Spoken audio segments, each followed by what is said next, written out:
Jumpa kembali dalam acara Gema Kasih Indonesia bersama saya Pendeta Arlian Starosa. Ini adalah sebuah acara yang membicarakan pokok-pokok penting dari iman Kristen atau membicarakan isu-isu yang sedang hangat di tengah-tengah masyarakat dari perspektif iman Kristen atau perkembangan tertentu di dalam pemikiran-pemikiran teologi Kristen. Dan dalam pertemuan kali ini kita bicara mengenai tantangan liturgi modern, dan kita telah kedatangan narasumber Bapak Pendeta Dr. Rashid Rahman. Selamat datang Pak Rashid. Makasih Pak, salam jumpa kembali. Ya, Pak Rashid adalah seorang dosen di STFT Jakarta mengampu bidang studi liturgika. Dia seorang penceramah ya, dan juga penulis buku tentang liturgi. Bukunya sudah ada beberapa, dapat dicari tentu saja di toko buku Kristen. Pak Rashid, kita sudah bicara beberapa episode nih tentang liturgi. Ya. Nah, sebelum kita masuk lebih jauh pada topik kita hari ini tentang tantangan liturgi modern, bisakah sedikit Pak Rashid cerita tentang apa sih yang menjadi unsur atau sebutlah aspek utama ketika kita berbicara tentang selebrasi liturgi? Yang utama dalam selebrasi liturgi adalah narasi, Pak. Narasi. Okay. Itu berasal dari Alkitab dan tradisi gereja berjalan, sejarah gereja berjalan.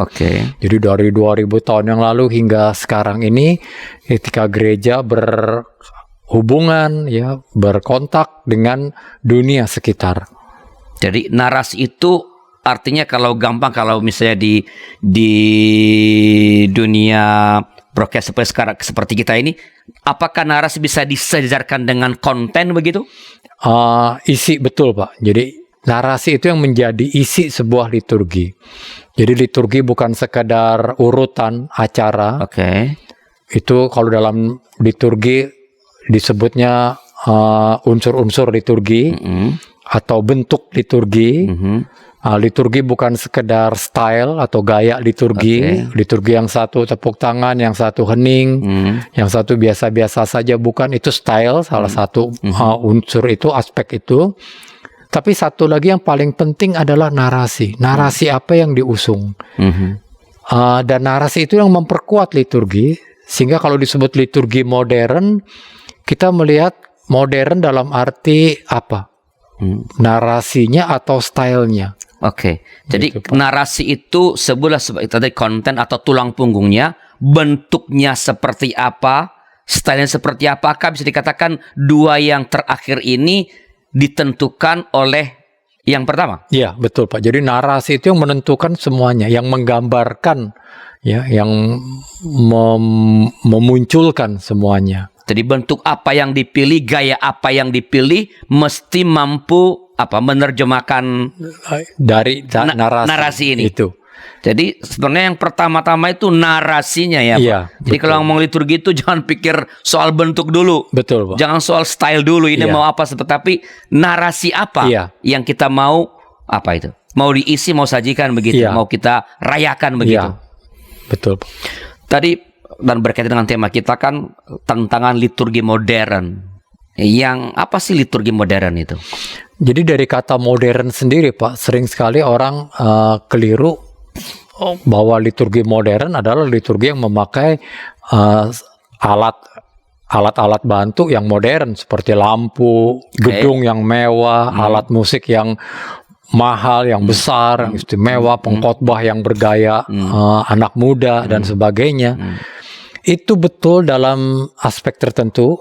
Misalnya hanya memperhatikan gaya atau memperhatikan bentuk. Tetapi yang saya maksud dengan liturgi modern di sini adalah narasinya. Apakah narasinya itu menjawab tantangan modern? Apakah liturgi itu, perayaan ibadah itu menyajikan hal-hal yang menjadi tantangan kebutuhan dunia modern saat ini? Kira-kira begitu Pak. Jadi kalau dikatakan teologi modern, liturgi modern berarti adalah bicara mengenai apakah perayaan liturgi itu menyajikan dan merespons kisah-kisah kehidupan dunia modern, begitu maksudnya? Kira-kira begitu Pak. Jadi apa sih yang dunia modern butuhkan? Ya, bukan sekedar kita melakukan gaya ini dan itu, tapi kebutuhan kita, tantangan kita, panggilan kita dalam dunia modern itu seperti apa? Nah, persis di titik itu, Pak. Kalau begitu, apa sih dari aspek narasi tadi atau dalam kaitan dengan narasi tadi itu, apakah tantangan baru bagi gereja dalam aspek narasi itu ketika kita melakukan perayaan-perayaan liturgi? Banyak, Pak. Tapi memang liturgi modern bukan berarti meniadakan yang konservatif. Karena yang lama pun tetap hidup di zaman modern ini. Seperti hubungan kita dengan Tuhan, hubungan kita dengan sesama. Tapi dalam dunia tantangan liturgi modern, kita lebih ditantang, lebih terbuka kepada itu. Sesama kita tidak selalu dalam perspektif yang lama. Ya. Yang disebut dengan sesama itu termasuk orang-orang yang berkebutuhan khusus misalnya. Orang-orang disabilitas atau orang-orang terluka, termasuk orang-orang yang dipinggirkan, dimarginalkan. Yang dalam liturgi masa lalu, abad-abad lalu, orang-orang ini nggak terhitung, Pak. Minta maaf, tapi tidak terhitung dalam kehadirannya di gereja, apalagi di dalam ibadah. Nah, tantangan kita dalam dunia modern sekarang seharusnya memberikan ruang, memberikan tempat. Dalam dunia sehari-hari kita jumpai itu. 1,5 abad yang lalu tidak ada toilet khusus untuk kursi roda, misalnya. Gereja juga seperti itu.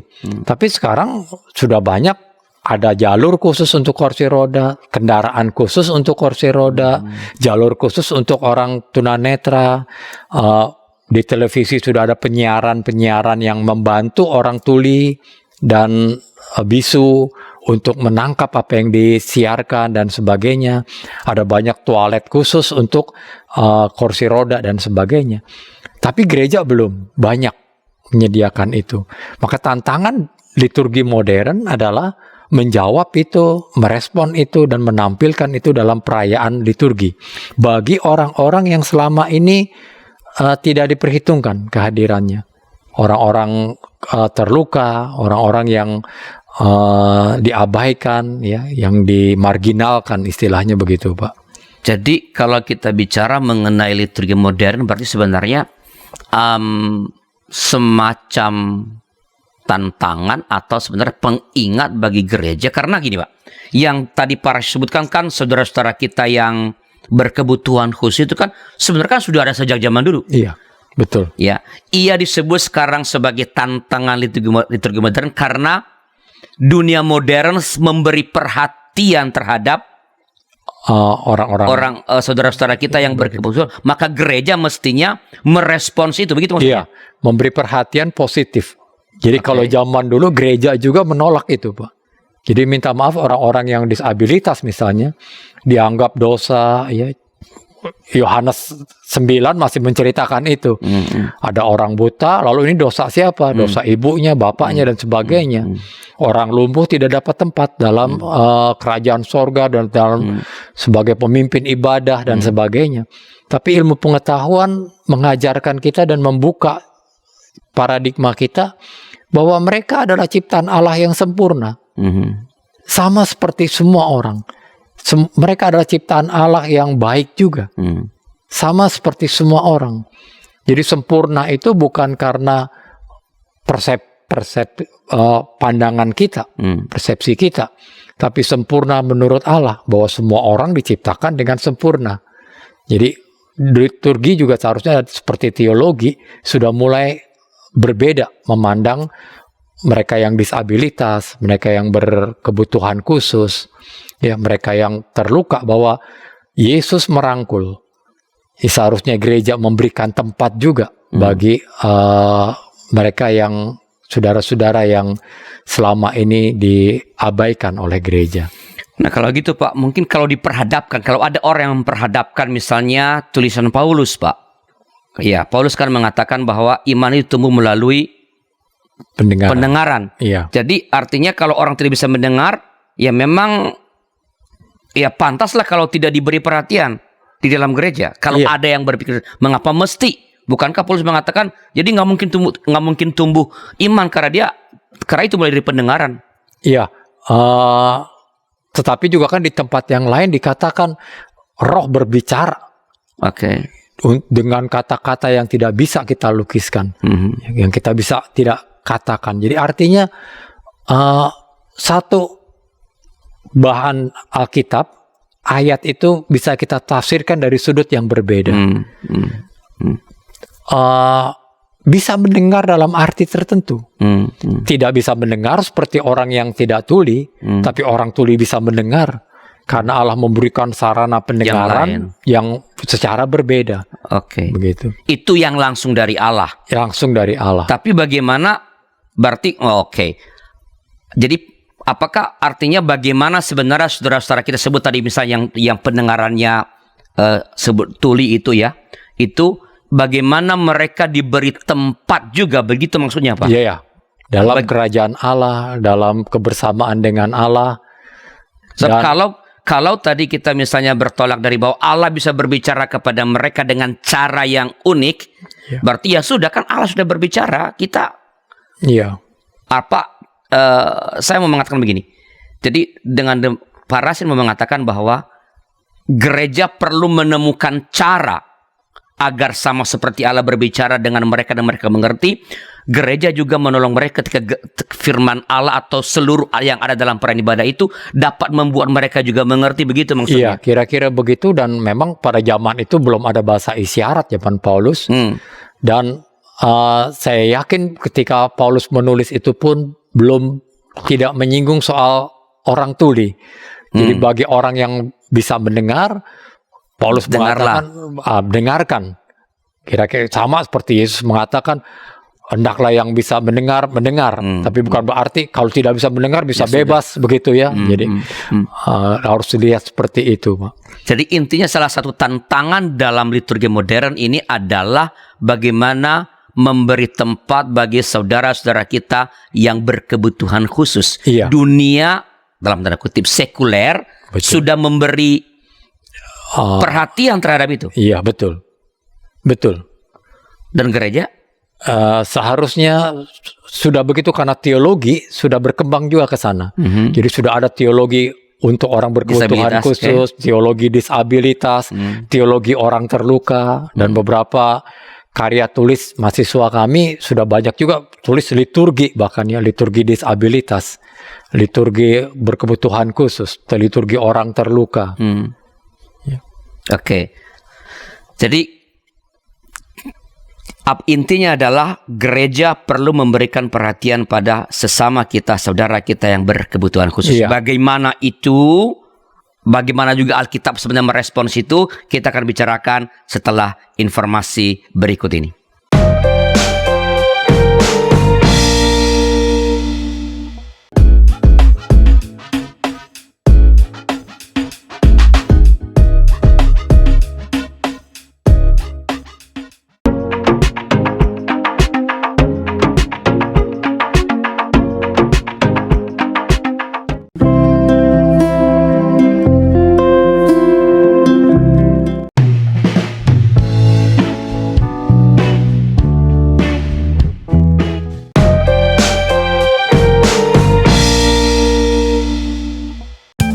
Sahabat, mari dukung pelayanan dan pekabaran Injil melalui YKB dengan membagikan link acara ini kepada sebanyak mungkin orang.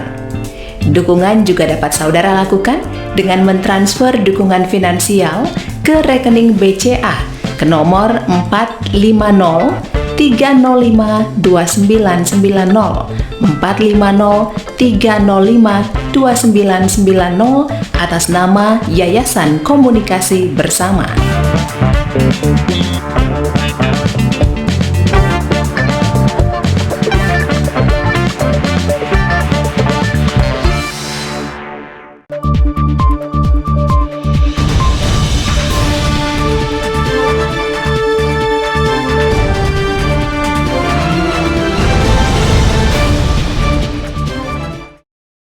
Terima kasih masih bersama kami dalam acara Gema Kasih Indonesia.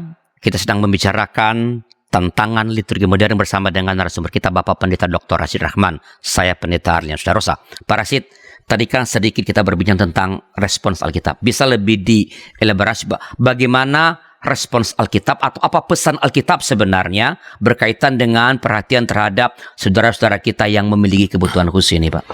Ya, Alkitab itu kan teks, Pak, ya. Jadi orang dalam teologi orang mengkontekskan, ya, dari teks itu ditempatkan pada konteks, bukan zaman Alkitab lagi tapi zaman setelah penulisan Alkitab, artinya zaman gereja hidup. Dan zaman gereja hidup itu ketika mengkontekskan Alkitab, menempatkan teks pada konteksnya, itu gereja berhubungan, berkaitan, dan memakai sarana-sarana yang ada di sekitar gereja. Salah satu sarana itu dan yang mempengaruhi adalah dunia ilmu pengetahuan dan pola pikir masyarakat. Jadi ketika dunia sosial menolak orang disabilitas, teologi juga tidak jauh seperti itu. Lalu perkembangan ilmu pengetahuan zaman sekarang, orang disabilitas intelektual, orang disabilitas fisik, orang disabilitas yang lain, orang berkebutuhan khusus, orang terluka, dilihat secara berbeda. Maka bagaimana membaca Alkitab, menafsirkan Alkitab juga kemudian berbeda. Sehingga teologi, perkembangan teologi itu seperti itu. Ketika dunia sosial membantu menjadi sarana penambah wawasan gereja, pada waktu itu teologi juga berubah. Sehingga gereja membaca Alkitab tidak lagi seperti gereja 200-300 tahun yang lalu. Tetapi gereja membaca Alkitab, kita menafsirkan Alkitab untuk konteks yang berbeda. Sehingga itulah sebabnya orang-orang disabilitas dipandang berbeda dan sampai pada pemahaman gereja seharusnya memberikan tempat, bukan menolak, tetapi berbagi ruang bagi orang-orang yang disabilitas. Bisakah sedikit merujuk pada kisah tertentu di Alkitab misalnya untuk memperkuat seruan bahwa gereja perlu memberi tempat pada saudara-saudara kita yang berkebutuhan khusus? Misalnya orang terluka, Pak. Ya, jadi orang terluka itu di Lukas ada, ya, Lukas 7 ketika perempuan yang terstigma berdosa. Jadi tidak tahu namanya, awan nama. Menarik, Injil Lukas menulis itu perempuan itu tidak ada namanya, tapi dia dikenal sebagai orang yang berdosa. Dan stigmanya diletakkan. Stigmanya dibilang semua orang tahu di kota itu dia orang berdosa. Namanya apa, dosanya apa tidak disebut. Tidak peduli. Lalu menariknya, perempuan ini masuk ke ruang makan ketika Yesus menjadi tamu di rumah orang Farisi. Di situ, orang yang dianggap bersih gitu, ya. Bersih, terhormat. Dan Yesus berkumpul bersama ahli-ahli Taurat. Jadi artinya orang-orang kudus pada waktu itu, dan Yesus juga adalah guru agama. Jadi orang-orang terhormat, dan perempuan ini masuk. Dan dia meminyaki kaki Yesus. Mengurapi kaki Yesus, ya, dengan rambutnya, dengan minyak. Dan dibiarkan oleh Yesus, ya. Dibiarkan, dan jawaban Yesus, orang ini diterima, ya, dipulihkan. Jadi artinya narasi ini dibaca oleh teolog zaman sekarang secara berbeda. Green misalnya melihat itu, ini tanggapan Lukas untuk zaman sekarang. Ya, ketika melihat orang terstigma itu seharusnya mulai dipulihkan. Gereja harusnya mengikut cara ini, meneladan ini, memulihkan. Orang tidak selamanya terstigma hanya karena kata orang, hanya karena dikenal begitu. Misalnya begitu. Atau cerita Daud, ya, ketika menerima ponakan Saul yang lumpuh kakinya, timpang, dengan kasihan. Ya, lalu gereja, ya, kita kasihan dengan orang yang berkursi roda. Tapi kasihan itu teologi zaman dulu, Pak. Sekarang sudah tidak boleh orang dikasihani. Ya, gereja bukan mengasihani, bukan memberikan soal dia lebih rendah. Diakonia karitatif, hanya memberikan bantuan, tetapi memberikan ruang. Memberikan ruang artinya apa? Memberikan kesempatan bagi mereka yang disabilitas bermain, aktif bersama di dalam masyarakat, juga di dalam gereja. Bukan sebagai orang yang dikasihani. Begitu, makanya fasilitas gereja perlu. Gereja tidak bertangga, punya RAM misalnya hanya 10 derajat, kemiringannya, ada toilet khusus, ada penerjemah bahasa isyarat, misalnya ada ruang khusus, bangku, dan khotbah-khotbah pendeta harus disiapkan, guru-guru sekolah minggu harus disiapkan, menerima hal itu, bahwa kita berada bersama dengan mereka, tanpa mereka kita tidak lengkap. Dan orang membaca Yesus juga menarik, Pak, bahwa Yesus juga adalah kaum disabilitas, bagian dari situ. Yesus yang bangkit itu adalah Yesus yang disabilitas. Tangannya ada bekas paku, kaki, dan itu bacaannya sekarang ya? Bacaannya sekarang. Jadi bukan hanya sebagai penanda bahwa dia bangkit, tapi lebih kepada itu, Yesus yang bangkit itu, Kristus itu adalah Allah yang disabilitas. Oke. Kira-kira tadi menarik ya, Pak Paris mengatakan bahwa sebenarnya kitab suci tadi misalnya memberi salah satu tadi kan menyebutkan kisah Yesus dengan membiarkan perempuan yang punya stigma sebagai perempuan berdosa itu untuk membasuh kakinya. Yesus, ya. Dan itu artinya Yesus mengatakan dia punya tempat di sini. Iya. Dia diberi ruang. Iya. Ya, dia dihormati, dibiarkan mengerjakan sesuatu sama seperti orang lain. Iya. Kalau dalam teks Alkitab sebenarnya cukup kuat pesan seperti itu. Lalu mengapa gereja selama ini, bahkan mungkin sampai sekarang, itu tidak aware dan seolah-olah ya abai terhadap narasi ini, Pak? Ya, bisa jadi ini teologi yang masih baru di gereja, mungkin sekitar 20 tahun terakhir. Apalagi gereja di Indonesia, dan kita masih asik dengan teologi konservatif kita. Yang penting hubungan saya dengan Allah beres, dengan sesama, lalu sesama juga kita lihat dalam bentuk yang biasa, yang dari dulu begitu, bukan sesama yang bervariasi, yang plural, yang majemuk. Bisa jadi seperti itu, Pak. Tapi bagi saya ini soal waktu, karena semakin kemari gereja semakin terbuka dengan hal itu. Gereja mulai terkejut dengan hal itu, sehingga pemikiran kasihan sudah mulai terhapus di beberapa gereja. Lalu pikiran kemajemukan sudah mulai berbeda di beberapa gereja. Berbagi ruang sudah punya arti yang berbeda di gereja. Mudah-mudahan soal waktu semakin banyak juga sekarang gereja yang mulai menyediakan sarana untuk itu. Lalu pemikiran bahwa di gereja kami orang disabilitas tidak banyak, itu sudah mulai berubah. Mereka tidak banyak, bukan tidak banyak, tapi sebetulnya karena tidak bisa hadir ke gereja. Bagaimana kursi roda bisa masuk ke gereja kalau gerejanya bertangga-tangga? Bagaimana kursi roda bisa masuk ke gereja kalau tidak ada toilet untuk kursi roda misalnya? Jadi gereja tidak lagi hidup dengan suasana itu, sudah mulai berangsur-angsur berubah, Pak. Oke, jadi menurut Pak Rashid, gereja on the trail ada kesadaran. Tapi kalau secara keseluruhan dalam pengamatan Pak Rashid, apakah gereja-gereja di Indonesia sudah cukup sadar akan hal ini atau? Sedikit demi sedikit sadar, karena misalnya 10 tahun yang lalu, masih perjuangan berat sebenarnya. Masih perjuangan sangat berat, Pak. Jadi 10 tahun yang lalu kami masih sulit mencari gereja yang menyediakan sarana bagi orang tuli misalnya. Dengan bahasa isyarat untuk khotbah, yang lain-lain yang tidak ada teksnya.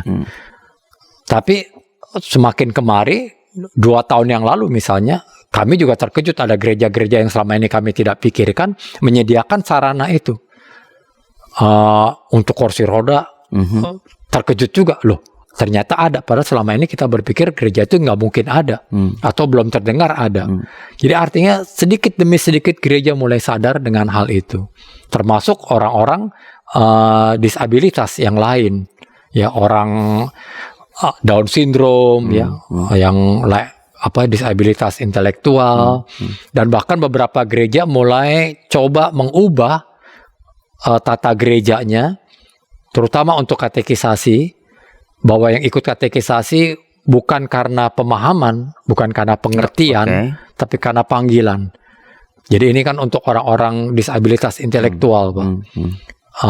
Artinya kalau tidak bisa ikut katekisasi, tidak bisa sidi.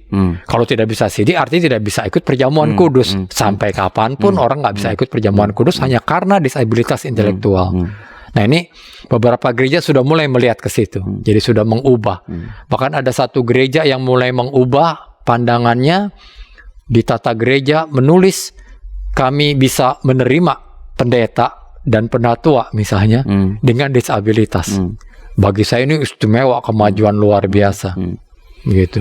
Jadi meskipun ini masih perjuangan berat, ya, untuk narasi ini dijadikan milik oleh gereja-gereja di Indonesia, tapi sebenarnya titik terang sudah mulai terlihat, kesadaran ini. Titik terang sudah mulai terlihat, walaupun masih perjalanan jauh, Pak, ya.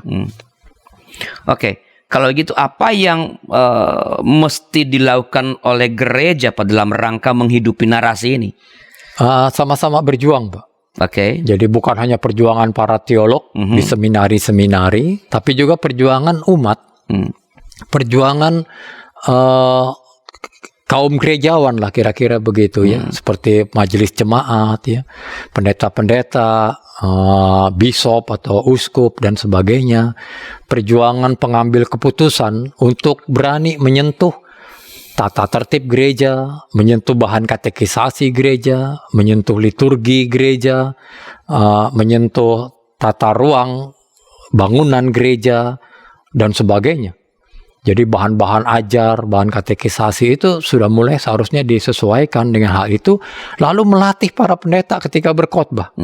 Jadi harus ada pesan khusus, ada penataran khusus bicara tentang hal-hal seperti ini.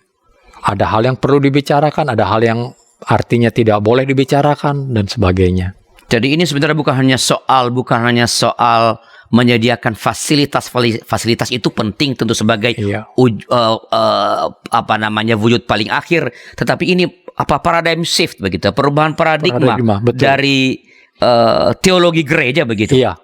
Narasi itu soal paradigma, memang cara berpikir, ya, pola pikir gereja, cara pandang. Jadi gereja harus berubah, harus mengubah paradigmanya dengan menyediakan narasi-narasi yang baru, yang modern. Kalau tidak, kita hidup di ketinggalan zaman, di zaman ketika orang masih melecehkan, ya, merendahkan orang-orang yang selama ini kita anggap nggak dapat bagian dalam kerajaan sorga misalnya. Jadi kan tadi seperti Pak Rasul mengatakan tadi kan, kalau kita mengatakan di gereja saya sedikit orang yang disabilitas, sebenarnya itu karena gereja belum memberikan tempat. Iya. So, kalau bagaimana mereka terlihat banyak ketika mereka tidak punya akses begitu ke gereja. Betul. Ya. Nah, apakah kalau dengan demikian sebenarnya gereja tanpa sadar melakukan hal-hal memarginalkan kelompok-kelompok saudara kita yang seperti ini? Kita akan bicarakan setelah informasi berikut ini.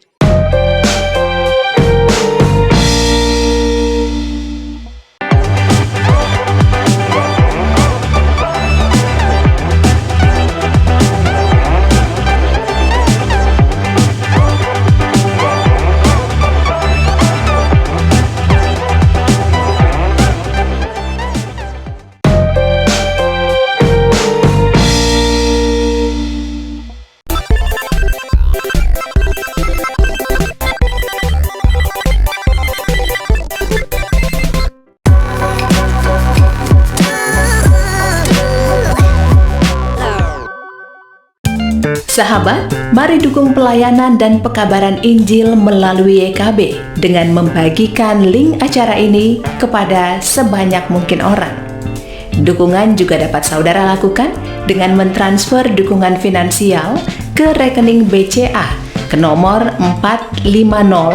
450-305-2990 450-305-2990 atas nama Yayasan Komunikasi Bersama.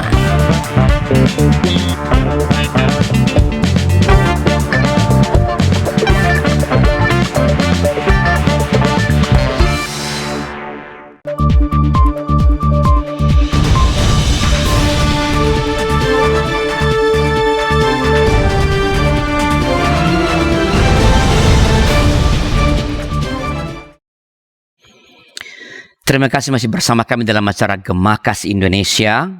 Kita sedang membicarakan tantangan liturgi modern bersama narasumber kita Bapak Pendeta Dr. Rashid Rahman. Pak Rashid, di ujung segmen 2 tadi kan saya menyampaikan bahwa ketika di gereja tidak banyak orang yang disabilitas, itu bukan karena mereka tidak ada, ya. Apakah sebenarnya, atau sebenarnya saya bilang tadi kan mungkin karena nggak ada akses, ya. Apakah gereja sebenarnya tanpa sadar selama ini sebenarnya memarginalkan saudara-saudara kita yang disabilitas? Betul, Pak. Jadi memarginalkan artinya menyisihkan, ya. Jadi bukan arti mengusir. Orang gereja kan bisa berdalih, saya nggak pernah mengusir orang. Silakan datang. Iya, gitu. datang silakan. Bahkan kalau perlu saya gendong naik tangga.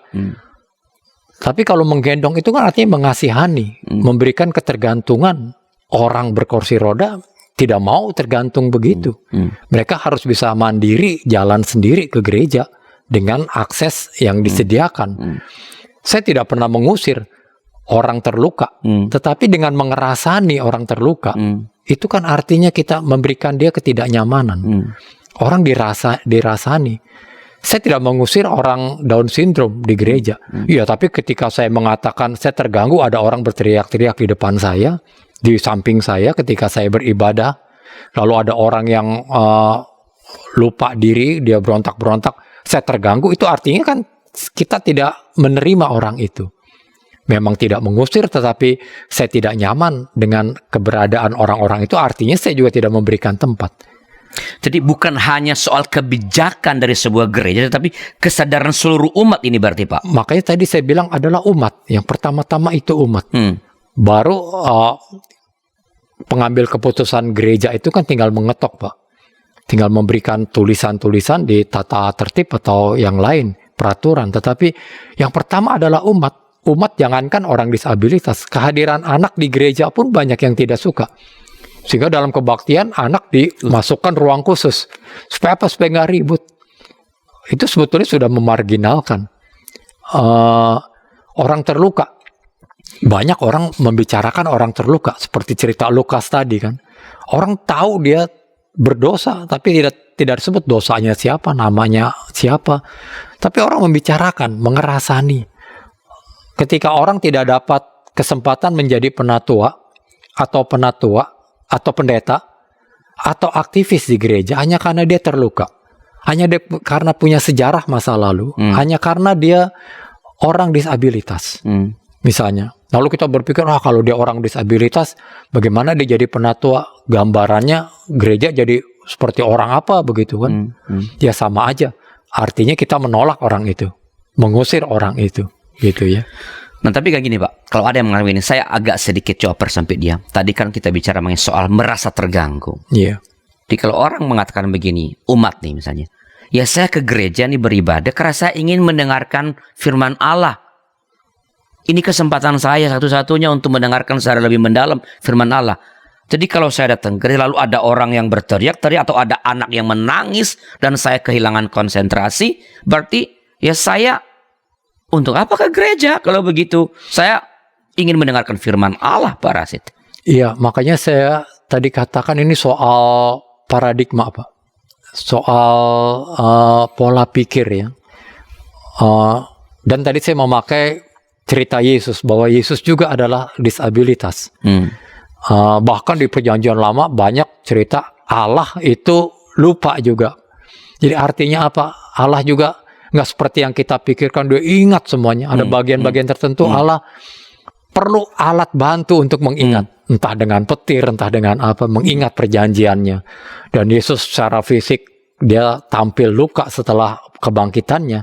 Artinya menolak orang disabilitas, tidak menyediakan ruang orang disabilitas, artinya kita juga tidak menyediakan ruang bagi Allah dalam gereja. Ini soal pola pikir. Ketika saya beribadah, harus dengan cara nyaman saya. Ya. Saya bisa menindas, menolak, merasa terganggu dengan saudara disabilitas. Tapi saya tidak merasa terganggu kalau ada mobil lewat, ya, ada suara lain yang sekitar saya yang nggak bisa ganggu.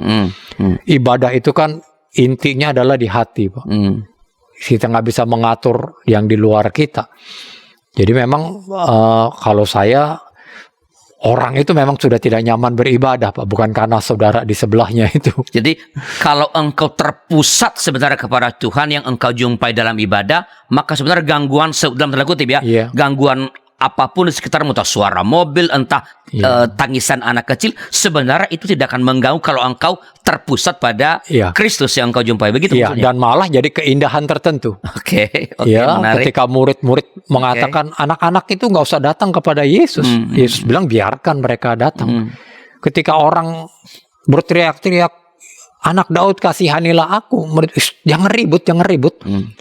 Yesus biasa saja panggil orang itu. Ya justru orang yang ribut itu bagi Yesus keindahan, ya sesuatu yang menyenangkan. Dunia ini tidak akan menjadi sempurna tanpa mereka. Ini art of worship jadinya nih, Pak. Iya, seninya memang begitu. Bahwa keberagaman itu adalah sebuah keindahan, dan keberagaman itu bukan soal suku, bukan soal etnik atau ras saja, tapi juga soal kemanusiaan yang beragam itu. Jadi sebenarnya kalau dengar Pak Rasid, ya betul, kita sarana akses tadi oke, ruang oke. Tapi sebenarnya mungkin yang lebih diperlukan sekarang ini, menurut misalnya kalau saya dengar Pak Rasid, adalah bagaimana gereja dalam pewartaannya menolong umat mengalami perubahan paradigma itu. Sebetulnya betul itu, gitu, Pak. Iya. Makanya dalam ibadah itu kan gereja bukan hanya menginformasikan pengajaran Tuhan, tetapi bagaimana pengajaran Tuhan memformasi, membentuk umatnya. Jadi ibadah harusnya membentuk umat menjadi baru. Membentuk apa? Pola pikir, membentuk cara pandang. Ya, melihat orang, melihat sesama, melihat Tuhan akan menjadi berbeda, begitu. Ya, memang harus saya katakan ini tidak mudah, apalagi tadi bagaimana menolong umat menghayati bahwa suara-suara lain yang majemuk itu, entah tadi suara tangis, entah gerakan-gerakan dari saudara kita yang disabilitas ketika hadir adalah bagian dari keindahan ini. Ini memerlukan kelas tersendiri kelihatannya, Pak. Iya. Bahkan teologi disabilitas sekarang melihat, minta maaf untuk keluarga-keluarga yang hidup dengan saudara yang disabilitas, bahwa orang terlahir disabilitas itu adalah karunia Tuhan. Bukan kutukan Tuhan, itu sebuah karunia Tuhan. Kita melihat itu sebuah keindahan. Mengajarkan kita banyak hal. Banyak anggota jemaat tersadar, lalu mengatakan, anak kami yang disabilitas, saudara kami yang disabilitas justru perekat keluarga kami. Pengikat dan penghangat keluarga kami. Ya, jadi karunia Tuhan yang luar biasa. Dari narasi-narasi kehidupan seperti itu sebenarnya akhirnya muncul pesan-pesan kuat seperti ini, bahwa kita orang lalu mulai melihat bahwa di dalam seseorang yang lahir disabilitas, Allah menyertakan sesuatu. Sebenarnya itu ada karunia tertentu. Betul. Itu yang Yohanes 9 itu. Jangan kamu lihat ini dosa siapa, tapi justru dari orang ini kita melihat perbuatan Allah yang besar. Jadi perbuatan Allah itu bukan dalam rangka menyembuhkan dia, tapi dalam dirinya sendiri ada yang mau ia sampaikan padamu. Betul, Pak. Betul. Menarik. Nah, kalau begitu Pak Rasid, apakah kalau begitu ya, semua gereja lalu perlu memberi akses dan ruang bagi saudara-saudara kita disabilitas? panggilan gereja sebetulnya itu gereja modern. Kita modern bukan karena kita mampu beli barang yang mahal, tapi kita menjadi modern ketika kita berpola pikir secara modern, berparadigma dengan cara pandang yang modern, karena tantangan kita sekarang begitu. Ada saudara-saudara yang disabilitas, yang terluka, itu bukan jumlah yang kecil tapi yang banyak, dan ada di antara kita, dan mungkin kita adalah calon disabilitas. Pada Suatu waktu saat tertentu. ketika kita sakit, tidak ada yang tahu kita ketimpa penyakit kapan. Ketika kita sudah renta, dan karena tubuh manusia itu renta, Pak. Manusia itu rentan sekali. Jadi satu saat kita menjadi disabilitas juga. Oke. Misalnya gagasan itu kami terima, tapi gini Pak Rashid. Menyediakan akses dan ruang bukan hanya dalam arti, apalagi dalam arti fisik, bagi saudara-saudara kita disabilitas kan membutuhkan biaya yang besar. Bagaimana gereja-gereja yang kecil? Ya, tapi setidaknya kita menyediakan itu kan. Kalau gereja kecil, kemampuan kita toilet saja masa tidak bisa. Menyediakan 1 bangku, 2 bangku untuk kursi roda masa tidak bisa. Kalau gerejanya kecil ya tidak usah pakai tangga yang tinggi-tinggi, misalnya begitu. Karena kita selalu ada bersama dengan berbagai macam manusia. Jadi sebenarnya sangat kuat tadi pesan kitab suci bahwa bukan membiarkan bahwa saudara-saudara kita yang disabilitas adalah bagian yang tak terpisahkan dari komunitas kita. Betul. Bahkan Tuhan sendiri mengidentifikasi dirinya juga dengan disabilitas. Begitu ya, Pak? Betul, Pak. Betul. So, no other choice sebenarnya bagi gereja. Ya, panggilan gereja itu. Kalau saya buat begini, Pak. Apakah kalau begitu bisa dikatakan gereja bukan gereja lagi kalau ia tidak memberi akses, tidak memberi ruang bagi saudara-saudara kita disabilitas? Iya, dalam bahasa teologi disabilitas malah begitu, Pak. Karena Kristus juga disabilitas yang bangkit itu. Sehingga kalau gereja tanpa Kristus, menolak Kristus, ya bukan gereja. Jadi, dan itu bukan hanya pertolongan-pertolongan atau bantu menolong dia, menggendong dia, bukan didorong oleh rasa kasihan, tapi memberi saudara-saudara kita ini ruang, sama seperti memberikan ruang kepada Kristus sendiri. Iya. Dan kepada umat yang lain. Betul. Termasuk dalam kepemimpinan gereja. Betul, Pak. Iya. Iya. Di gereja di mana saya berjemaat, Pak, ada seorang guru sekolah minggu yang karena memang sekolah minggu di lantai 2, jadi dia guru sekolah minggu, dan teman-teman guru sekolah minggu itu sangat support, menjemput, lalu mengangkat dia ke lantai 2 supaya dia bisa tetap menjadi guru menjalankan kerinduannya untuk menjadi guru sekolah minggu. Iya. Satu saat bukan jadi guru sekolah minggu saja, jadi penatua. Jadi pendeta. Jadi pendeta, kenapa tidak? Iya. Jadi kalau gitu persyaratan harus sehat jasmani dan rohani. Itu yang tadi saya sebut, gereja mulai mengubah tata gerejanya, tata tertibnya. Iya. Berat. Jadi pola pikir memang. Jadi mesti dari hulunya. Iya, betul. Teologinya mesti berubah. Iya, betul. Iya. Itu yang disebut narasinya. Narasi mesti berubah. Baru mengambil bentuk-bentuk yang tadi dengan akses dan penyediaan ruang. Baik, para sini percakapan yang menarik. Sebelum kita mengakhiri percakapan kita tentang tantangan liturgi modern, apakah ada semacam sebuah pernyataan penutup, kesimpulan dari seluruh percakapan kita tentang memberi akses ruang bagi saudara-saudara kita disabilitas? Silakan Pak Rakit. Ya, jadi saudara-saudara, modernitas kita, kemodernan kita, kekontemporeran kita bukan ditentukan, bukan dilihat dari tampilan fisik, tapi bagaimana kita membarui narasi, paradigma kita, penerimaan kita akan kemajemukan. Dan panggilan gereja saat ini di dunia modern adalah kemajemukan manusia, bukan hanya terbatas etnik, ras, suku, tetapi juga yang lebih penting dari itu adalah mereka yang disabilitas, yang terluka, sehingga kita tidak memarginalkan, tidak meminggirkan, tidak menyisihkan keberadaan umat manusia. Baik, terima kasih atas percakapan yang sangat menarik ini. Saya percaya ini bisa menjadi inspirasi bagi gereja-gereja untuk melakukan perubahan-perubahan, pembaruan paradigma, pembaruan narasi, pembaruan teologi. Dan terima kasih kepada seluruh saudara yang telah bersama-sama dengan kami. Kami percaya percakapan ini jadi berkat, dan bila ada masukan-masukan silakan kirim kepada kami melalui 0812-8188-9191. Sampai jumpa pada episode yang akan datang. Tuhan memberkati.